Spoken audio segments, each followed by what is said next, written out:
Hey friends, before I fully recovered from 10 years of ME/CFS, learning how to be more active without flooring myself is something that took me forever to learn. And as a result, it took me much longer to recover than it needed to. So if you're feeling trapped by the fear of relapsing every time you try and be more active, know that you're not alone, and there is a way to change this. We have learned so much in recent years, and there is no longer any reason for you to keep paying this massive price and setting yourself back every time you try and do a bit more. It's been fascinating. In the 5 years since my full recovery, I've interviewed about 175 people and counting. And from these 175 conversations, 5 critical components have emerged for successfully incorporating more activity when recovering from these conditions. And understanding these 5 components is essential to avoid getting stuck in that push-crash cycle that we all know far too well and that can prolong recovery and generally just make life more unpleasant and unbearable than it needs to be. All right, let's do this. The first one, and it's going to sound simple, but it's an incredibly important, and most of us get it wrong for a really long time. And that is to start extremely small. And whatever your definition of small was before you got this condition that you have now, you're going to have to take that definition of small and dial it back by about 100. So it's going to look different depending on where you currently are right now. If you want to sit up in bed for half an hour and do something, you might have to dial that back down to 2 minutes. Or if you want to do some gardening for half an hour outside, you might have to dial that down to 3 or 4 minutes instead. The challenge here is that most of us can't think small enough.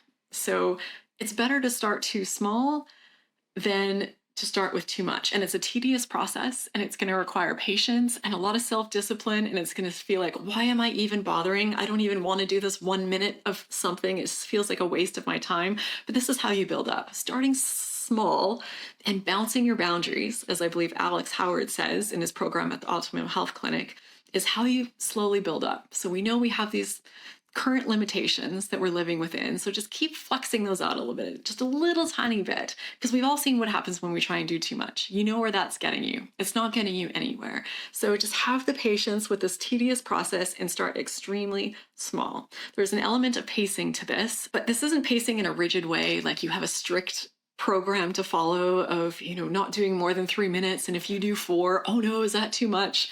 Are you going to have symptom flares? It's nothing like that. It's having self-compassion with yourself in the process, having patience, having flexibility in all of it, and pacing to recover, as opposed to just pacing to learn how to live within your current situation. If you're interested in learning more about this topic, I have a course that you can do for free on Skillshare all about pacing to recover. I have an affiliate link for it. I'll put it in the video description, and you can do the course in 1 month completely for free. All right, number 2. So when you're trying to work more activity back into your life, it's really important to keep in mind when you're choosing what you're going to do that not all activity is created equal. 5 minutes of one thing, let's say spending time with a friend that you really like, is not the same as 5 minutes of doing really stressful work or reading triggering stuff on Reddit or just doing anything on Reddit. Oh my goodness, why does anyone go on Reddit ever, or Twitter?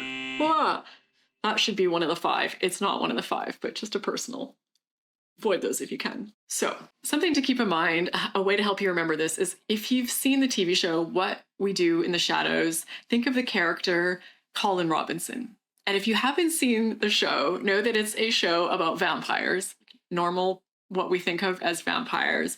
But Colin Robinson is a different kind of vampire. The way he sucks the life out of people is by talking too much about really boring things. He is an energy vampire. And as he goes on and on and on, he just drains everyone around him. So as you plan your activities, think about who and what the energy vampires are in your life. As you're trying to expand activity, choose those environments and those people that energize you, or at a minimum, aren't draining you when you're doing them. Because if you are trying to expand activity by hanging out with Colin Robinson, you're going to be setting yourself up to fail. So choose something that you know is going to leave you feeling good. And I'm sure you can think of things. I'd love to hear in the comments, what are some things that you do or have done at the end of it? You're like, wow, I just did that and I feel okay. Like I'm okay. That is amazing. I kind of thought that was going to level me, but it didn't.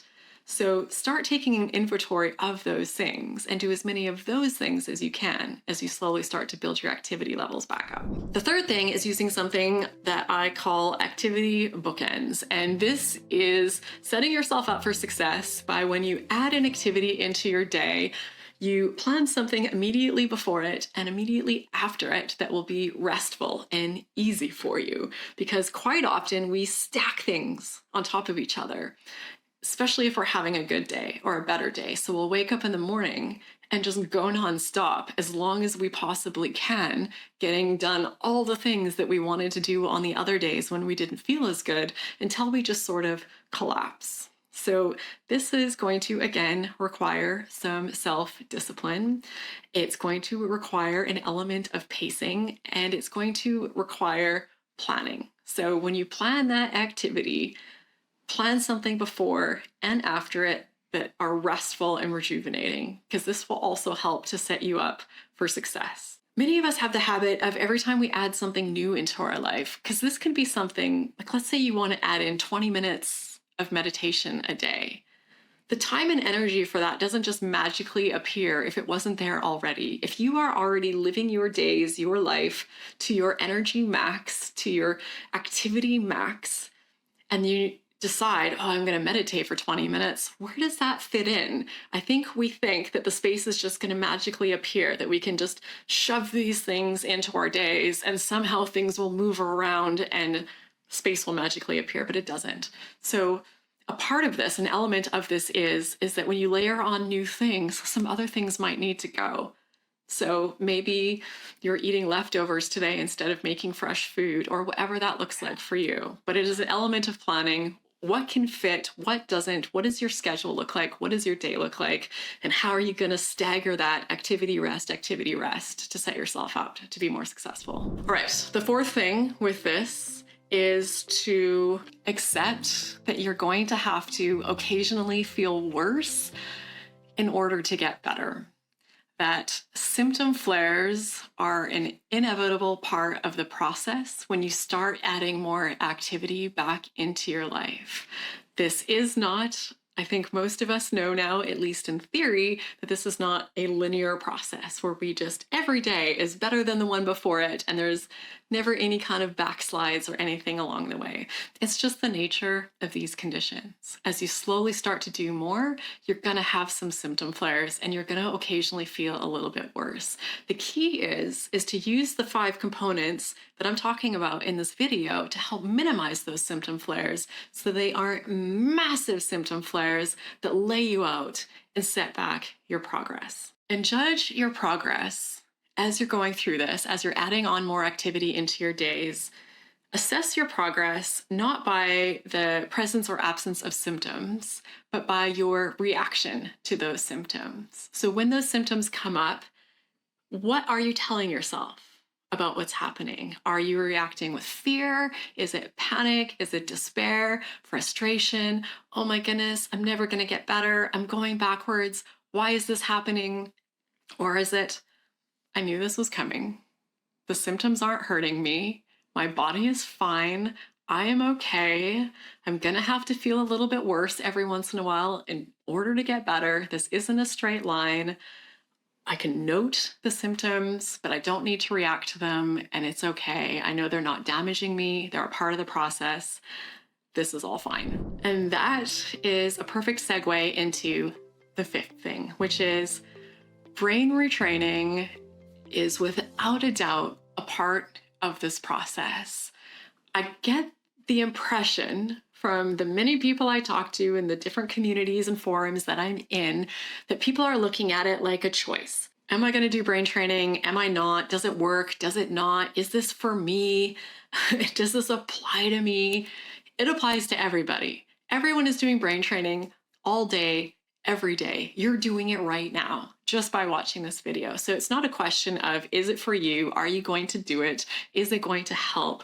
It's a question of, Will you understand it? Will you know how to work with it to speed up your recovery? Will you understand that it is a part of the process and that there are things that you can do to minimize your symptoms and help you along the way? So, fully diving into this and the complexities of all of it is well beyond the scope of this video, but if it's something that you'd like to learn more about, I'll link a video at the end of this video that explains in more detail exactly what's happening with your brain and your nervous system and how this is related to symptoms for everybody facing chronic health conditions. There's so much science to back this up now. We have such a greater understanding of what's going on in recent years.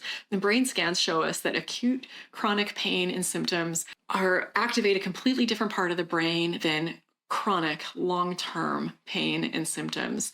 And there is a neuroplastic component to the chronic symptoms, meaning that it is something that has changed in the brain and essentially a mistake in a danger response. Symptoms are danger messages. Symptoms are always danger messages. They're trying to get our attention. Chronic acute ones are a good thing. They're bringing our attention to the room's on fire, I'm eating something poisonous, there's some sort of immediate threat that I need to react to right now. Whereas chronic symptoms are a miscommunication in the brain, an overly sensitive or dysregulated nervous system. It is essentially a mistake. These symptoms aren't serving us. And the great news is because the brain and the nervous system are creating these misfired symptoms, we have the ability to get the brain to turn them off. Think about it. Chronic suffering is not serving you. Symptoms in the moment when we are acutely in danger, those are very helpful to us. But us just being stuck in a state of suffering, that is a mistake. That is something miswired in the body. And the amazing thing is that we have the ability to change that. And the biggest thing you can do to start rewiring that and to harness the power of brain training is to focus on your fear to those symptoms in the moment. Because what is fueling those chronic symptoms is fear of the symptoms. So if you can be a neutral observer when they come up, not panic, understand that they are not damaging your body and that you are overall safe and that your body is fine, this is one of the biggest things you can do to start rewiring your brain to deactivate those symptoms and eliminate them from your life. So these are the 5 essential components that we have come to understand in recent years to allow you to increase your activity without the massive crashes that can follow. And remember that increasing your physical activity safely and effectively is possible with the right approach. And by starting slow and being mindful of your energy and using activity bookends, accepting small symptom flares, and incorporating brain retraining, you can make meaningful progress and sometimes fairly rapid progress in your recovery from conditions like chronic fatigue syndrome or long COVID. And if you found this video helpful, please make sure to hit the like button and subscribe for more content like this. And if you want to dive deeper into understanding what's really happening with chronic symptoms and how to take control and turn them off, click on the video linked on the screen. It will give you a more detailed explanation and further empower you on your recovery journey.